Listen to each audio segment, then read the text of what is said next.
Continuamos o nosso passeio pelo jardim da Palavra de Deus, no 15º capítulo do Evangelho de João, que nos falou até aqui da videira e do fruto verdadeiros, que é a contínua permanência em Cristo através da seiva da Palavra, obedientes à Palavra de Deus, que nos transforma a vida no âmbito de uma comunidade de amigos e família de amor que glorificam o Deus Pai.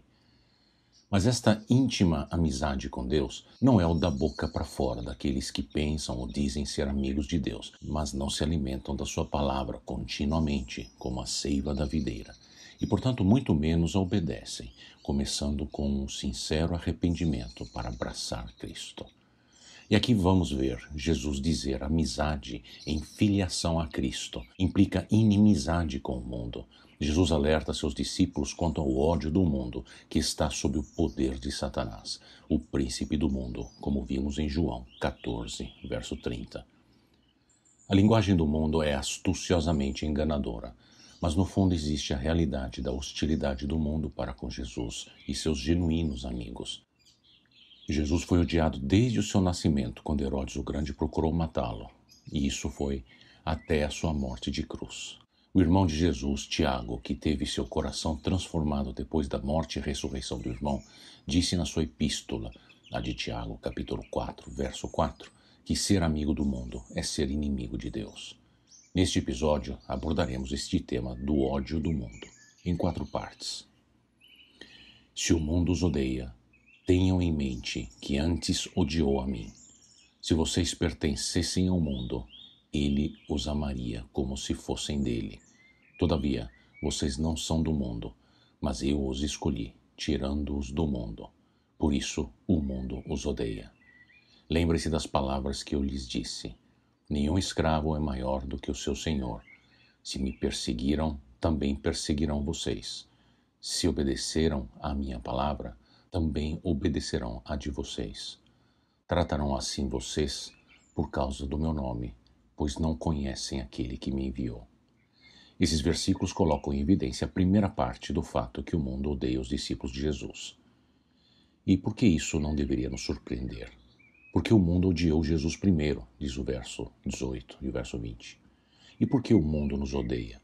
O mundo nos odeia porque próprio esse que o mundo odeia, Jesus, nos escolheu do mundo.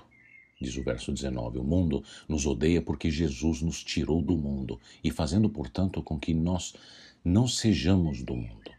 E finalmente, diz o verso 21, que o mundo nos odeia porque o mundo não conhece o Deus Pai. E o que isso nos diz sobre o mundo? Bom, o mundo é essencialmente conformista. As pessoas seguem o que a maioria diz ou faz. Vemos isso no que é socialmente aceitável, por exemplo, na moda, tendências e opiniões. Em resumo, uma pessoa é considerada estranha se não segue as ondas do mundo. Jesus diz que o mundo vai nos odiar porque viver de maneira altruísta, amando os outros, expõe o pecado do mundo. Se eu não tivesse vindo e lhes falado, não seriam culpados de pecado. Agora, contudo, eles não têm desculpa para o seu pecado. Aquele que me odeia também odeia o meu Pai.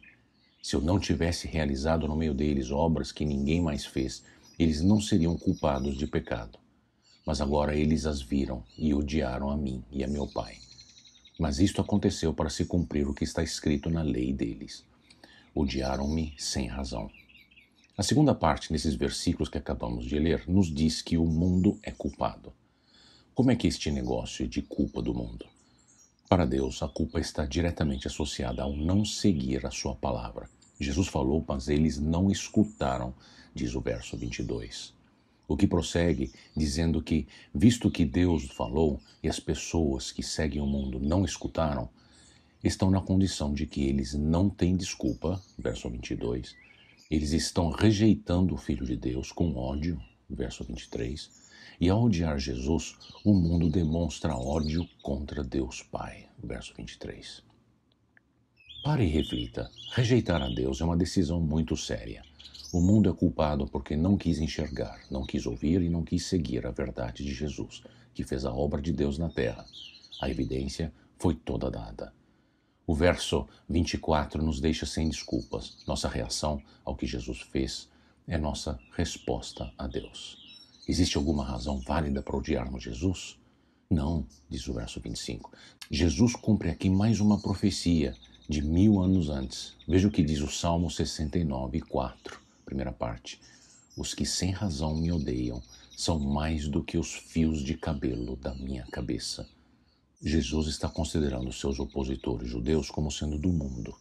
Quando eles rejeitam a sua palavra, eles estão rejeitando o seu tão esperado rei, o Messias. Quando vier o conselheiro que eu enviarei a vocês da parte do Pai, o Espírito da verdade que provém do Pai, ele testemunhará a meu respeito. E vocês também testemunharão, pois estão comigo desde o princípio. A terceira parte diz respeito à verdade que não pode ser detida. Como esses versículos nos mostram que a verdade de Deus vai continuar sendo proclamada até mesmo para o mundo que o odeia. Em face de tamanha oposição, o conselheiro, ajudante, conhecido como Espírito Santo, ele vem. E ele é enviado por Jesus, vindo de Deus. E ele fala a verdade sobre Jesus. Os 11 apóstolos são capazes de espalhar a verdade sobre Jesus porque o Espírito está com eles e porque eles têm estado com Jesus desde o princípio. Eu lhes tenho dito isto para que vocês não venham a tropeçar. Vocês serão expulsos das sinagogas. De fato, virá o tempo quando quem os matar pensará que está prestando culto a Deus. Farão essas coisas porque não conheceram nem o Pai, nem a mim. Estou lhes dizendo isto para que, quando chegar a hora, lembrem-se de que eu os avisei. Não lhes disse isso no princípio porque eu estava com vocês.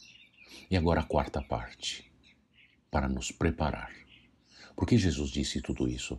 Para não sermos pegos de surpresa e pararmos de segui-lo. E qual é a surpresa? Nos versículos 2 e 3, agora do capítulo 16. A oposição mais forte frequentemente virá das pessoas religiosas. Elas vão inclusive tentar matar cristãos. Exemplos. Notícias constantes de ódio contra cristãos ao redor do mundo. Um cristão recém-convertido descobrindo que sua igreja local não quer estudar ou obedecer à palavra de Deus. Igrejas estabelecidas não querendo fazer o que a Bíblia diz, por exemplo, quanto ao casamento e à sexualidade. Por que as pessoas vão odiar os seguidores de Jesus? Por que Jesus está contando isto aos apóstolos? Porque quando ele estava com os apóstolos, viram todo o fogo inimigo em cima de Jesus. Mas agora que ele está indo embora, serão eles a enfrentar a oposição. Então eles devem estar preparados. E você? Deus te abençoe.